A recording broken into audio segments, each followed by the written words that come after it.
Welcome to the Extended Gamut Podcast. Thanks for having me, Jeff. I wouldn't have anyone else, Andy. When there's a podcast, you're always invited. Thank you. But thanks for accepting my invite. Yeah, absolutely. To join me in this room. Anytime. Extended Gamut Podcast. Episode number unknown. Topic? The HP Latex 730 and 830 printers. So, new printers? Are they new? Are they just rebadged old printers? I have an opinion, and I'm going to tell you what I think is new and why I think it matters. After the break. Love that tease. All right, we'll see you.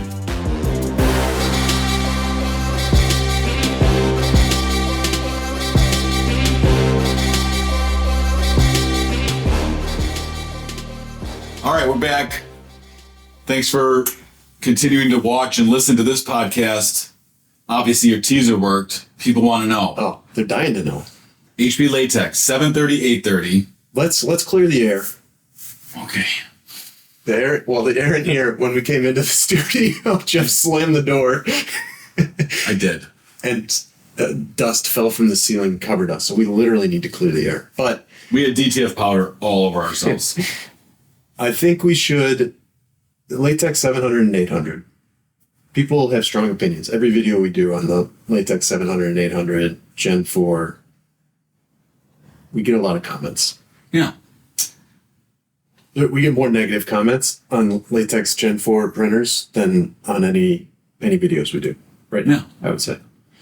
And so I think some people are going to see the 730 and 830 and think HP's just putting a different badge on here because they've sorted out all their issues, and they really have. Like, people who have been buying 700 and 800 series printers for the last year have a much different experience than the ones previous to that. Mm-hmm. So I dug into what is actually new inside these two printers, and is this just a cover up where they're gonna put the same printer out with a different badge, or are we getting some new things? I think we're getting some new things. Okay. So let's go through them. I've been to some meetings. I've done some stuff, and key messaging: beauty is on the inside. Yeah, because the outside looks exactly the same. And I mean, that's good advice for anybody. You just, you might be married, been married for a long time. Maybe you're not looking the way you used to look. Maybe things aren't, and you just need to remind your spouse, beauty's on the inside. Mm-hmm. Yeah. Key messaging. So, but I think what HP is... Mrs. Lucido is a very happy woman. How do you know? She is. Just ask me. All that inside beauty you have to share. Beautiful young Italian man. All right, so key changes to the line. So let's sort of work through what is different. Yep. So the line right now, let's start from the bottom up.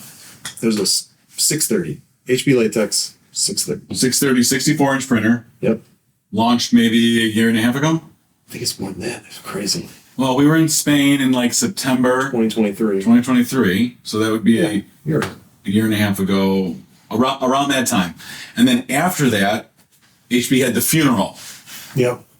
They put to rest the end of life of the 1 series, 3 series. So there's been a period of time where really you have 3 options. Yep. 630, 700, 800. Yep. I mean, you sort of start, they're all generally the same platform. Different ink sizes, speeds. Yep. And now they will do away with the 700 and 800, and they'll be replaced with the 730 and 830. So we're going to have 630, 730, 830. So we're down from 100, 300, 330, 630, 700, 800. So we're down from 6 platforms to just 3. Well, you did a video that explained sort of the lineup, and it took about 37 minutes for you to sort of go through all of the different things. Yep. And now it'll be a lot shorter video. So, yeah. So our viewers, thank you. Yeah. So but we should look at what's new in this line, and most of this is shared across all 3 platforms now: the 630, 730, 830. All right, let's play a game. Okay. So the game is you get to pick something that's new. Now I can't use it, and then I'm going to pick something that's new, and let's see. All right. You go first. Well, obviously, Pixel control. Pixel control. HP Pixel control. Probably the most important part of the new printers, and also the most difficult to try to explain or to even understand. I figured it out. Okay. Does your printer have pixel control? No, it does not. Well, this one does. And it obviously is incredible because you can control the pixels. No. All right. How I would say it is this. Less passes, same quality. And that means you're going to increase your speed. Okay. I was going to give more. Well, yeah. That's the outcome. I'm the dumb guy. Oh, yeah. Okay. You're just playing. I got it. You're playing the role. I got it. I'm just playing. That's the outcome. So what you could do in 12 pass on 700, 800, you can do an 8 pass now on the 730, 830. So let's not gloss over that. That's like 30% faster plus. Yeah. So big deal. But I think pixel control is one piece that contributes to that. And so as far as I can understand it, pixel control means every other inkjet printer still uses color separation, CMYK, in layers to generate up to the print file. Mm-hmm.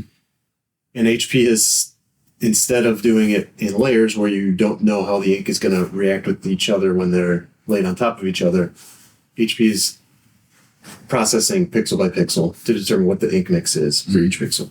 So you get more control, you get more detail, you get better uniformity in solid colors is a big thing. We've seen that on latex printers in the past where they can struggle with certain files, certain solid colors. So that will be improved with this new generation. And that's significant. Yeah. All right. So that was me. I guess it's to you. And if you can't think of anything, I win. Wow. Okay. But that would mean you can't think of one thing. Right. I am going to say improved feed system. Okay. I'm going to give you 3 things underneath that. Oh, gosh.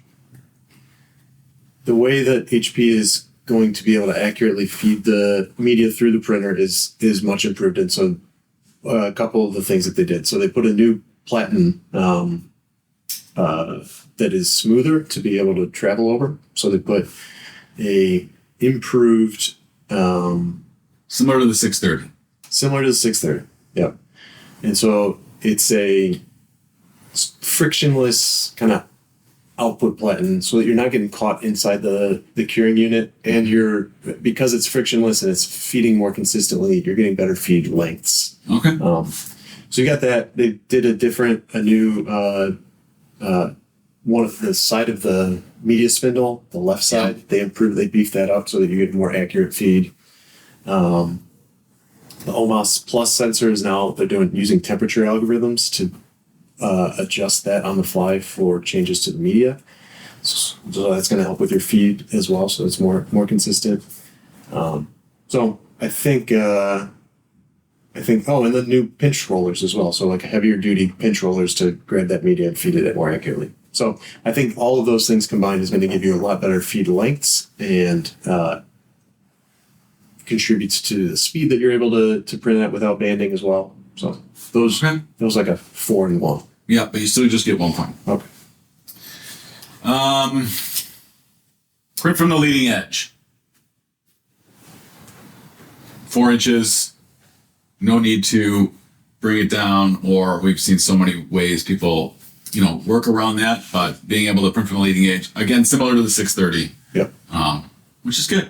Yeah. People like that. If you can save a foot in media, that's a foot across 60 inches is significant. So it's a couple bucks every time you print it. Okay, good. Thank you. You're up. Faster white ink.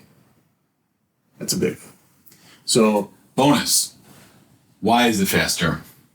What improvements? Glad you asked. More efficient curing and drying. So they've added 2 fans, and they're able to evaporate off the water and cure the heavy ink load that comes with having 2 layers, having a white layer and then color or opposite. So they're able to do that in about 30% faster across all the different spot overflow, underflow, 3 layer, 5 layer. So that's a big deal for white ink, because white ink was pretty slow. Pretty slow on the last generation. So now 6 fans instead of 4, and then blowing it's helping cure. It's also reducing the heat in general, which allows for more medias, media versatility, because we all know latex uses heat to cure, and the hotter you get, sometimes you can have issues with different media. So that's a cool thing. Yeah, I think that'll be a big deal. It's up to 50% faster in some modes, so it's a lot. Yeah. Okay. Back to me. Universal print head. Okay. So HP print heads consumable versus a piezo print head built for the life of the printer.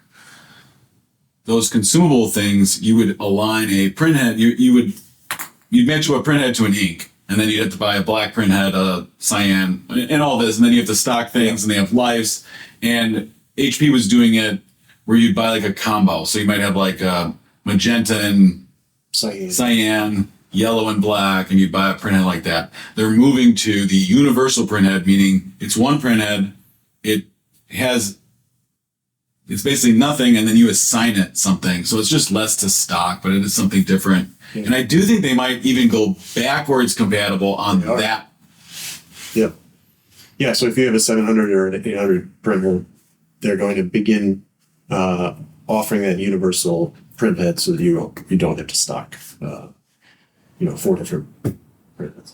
Overcoat and Optimizer will still have their own printheads. Yeah. But all the color pairs will have this universal head. So it's 3 SKUs down to 1, right? Because if you have 4 color plus light cyan, light magenta, that'd be 6. Each one has 2. 6 divided by 2 is? You're the smart guy? 3. 3. So instead of stocking 3 SKUs and making sure that they're all ready to go. Yep. All right. My turn? Yeah. Automatic double-sided printing is back. That's a good one. Yeah.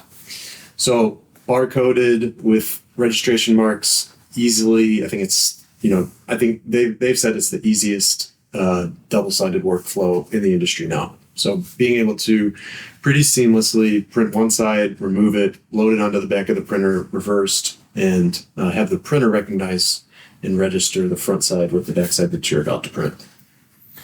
And this is done because of a firmware update that they're putting into the system that allows for this. But as they map out sort of the workflow, because it can be complex, double-sided printing. Like, let's not just say, it's not like you say, I want this 2-sided like your home copier, and it grabs it and makes it 2 sides. Yeah. You're printing it, then you're refeeding it back in, but it's reading sort of like you'd have a cutting solution, like you're saying.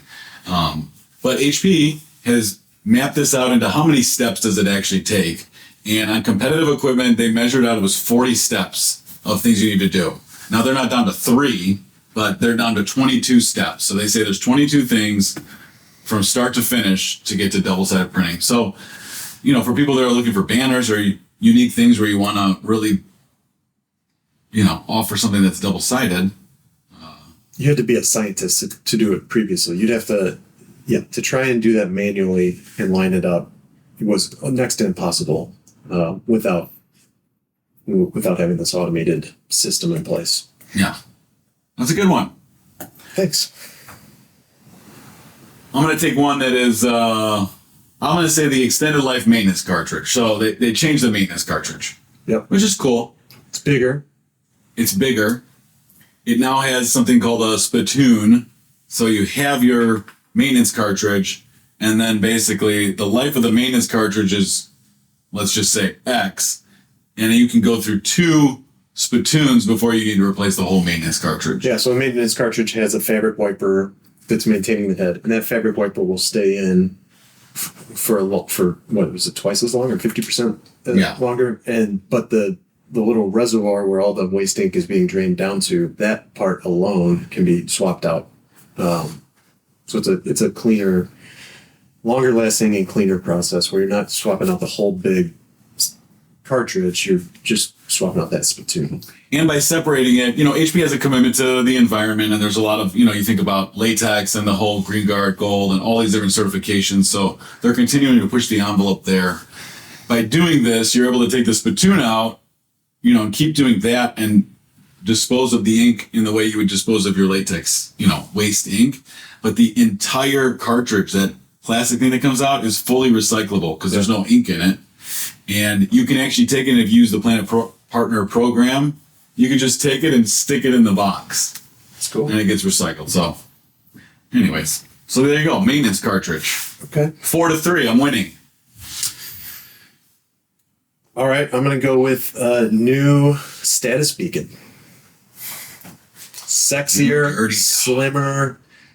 Yeah. It's like if you crave status, this is the beacon you're going to want. So. Yeah. Status beacon. Simple. Double-sided. That was one on my list. I'm going to say, onboard Spectro. Okay. Unpack how that's new. Does the 800 have an onboard Spectro? Yes. Does the 700 have an onboard Spectro? I think HP is doing the Spectro now. I don't know. We might have to cut this whole part. We'll see. We'll do some more research. But now it's HP. It's an HP. It used to be Spectro, right? Yeah. Now it's HP's embedded Spectro. But yeah, I don't want to put our foot in our mouth, but what we do know that it can do is onboard profiling, matching color calibrations between printers. It's a lot of the things that we've loved about latex for a long time, but it is both the 700 and 730 and 830 will have embedded spectrums. That doesn't count. Okay. They enhance the OMOS sensor, and that is going to allow for greater accuracy in tiling for wall applications. Okay, the OMOS Plus sensor. I should have said it by name when I was talking about the feed system, but that's where they're doing the temperature algorithms so that they're changing the feed depending on what the way that media is affected by temperature. Okay. Right. I guess I'll give you that. Well, you're going to have to because it was incredible. I'm going to go with a new, even more sustainable manufacturing materials. So 40% of the print is made with recycled plastics. 40% up from, I think it was 20% on the old printers. I think the 630 is like around 37. Yeah. So it's even more recycled. Okay. Are you getting nervous? Well, yeah, I mean, that was... So Status Beacon was the one before that. What was this one? This was me. I said OMOS. Yeah. And you're now saying what? 40% recycled material, post-consumer waste, recycled plastics in the printer itself. That's the kind of thing our viewers care about. Perfect. I know a lot of them. All right. Am I getting nervous? Eventually we are going to run out of things that are new about this printer. I got one in my back pocket, but that one's the same. So printed architecture is the same. It's these non-circular nozzles. Yeah, we'll put that in the podcast of things that are the same. Yeah, that's really interesting to people. Like, what is exactly the same about the new technology? There's something that's not tied to the printer. So Printer OS has this new production hub, but it's not really tied to the printer, so we can't really talk about that. Gosh, all right, I'm going to use my last... I was saving this one just for the end to win it. And now I feel like EPEAT certified. Oh, gosh. Okay. If you can't explain it, it doesn't count. These are products that have been independently verified to meet specific criteria. Oh, gosh. Yeah. And if you want to Google EPEAT certified and what it means, you could do that yourself. But it's another certification, and they have it. Pretty good. Dang. All right. So hopefully you're out. 3, 2. I'm not out. I had one in my back pocket this whole time, too. HP has, for years, put a light blue color coding on all the things that they want you to touch and move, like the places the user needs to interact with the printer, right? Okay. And for years, customers have been wondering, where do I grab to lift the curing unit? Because it's black on the 700 and 800. Okay. And now, on the 830 and the 730, you're going to know exactly where to grab because it's a light blue color. That's new. And the people are ecstatic. Well done. Well done. So that was for the tie. No, that was for the win. No, we went back and forth. It's a volley. We're playing. If you can come up with one more, if you come up with one more thing. No, you of all people know how pickleball works. Oh, that's true. And I'm going to close this. All right. I think that's all we got. That's what's new about the 700, 800 replacement. Dean, the 730, 830, they do come in white versions, right? So you are going to have 4 SKUs, 730, 730W, 830, 830W. We're going to get a unit in here. If you want to run samples, we're going to make some videos. We're going to do some comparisons. We have more to talk about, but we just thought a bit of a deep dive just on what are all the new features on this new technology. So that was fun. Anything else? No, I think we have more competition podcasts in the future. Good. Yeah. Because I want to give you a chance to, pull even on the series. Yeah. So stay tuned for our next episode. If you're still listening, I plan on talking to Andy about our family's first robot that we just purchased and named Lenny. Lenny the Shark. Okay. I don't know if you're serious. But... It's our shark vacuuming, mopping robot, and it is the new member of our family. So stay tuned for our next episode. We're going to talk all about vacuuming and your printing needs. So have a great one.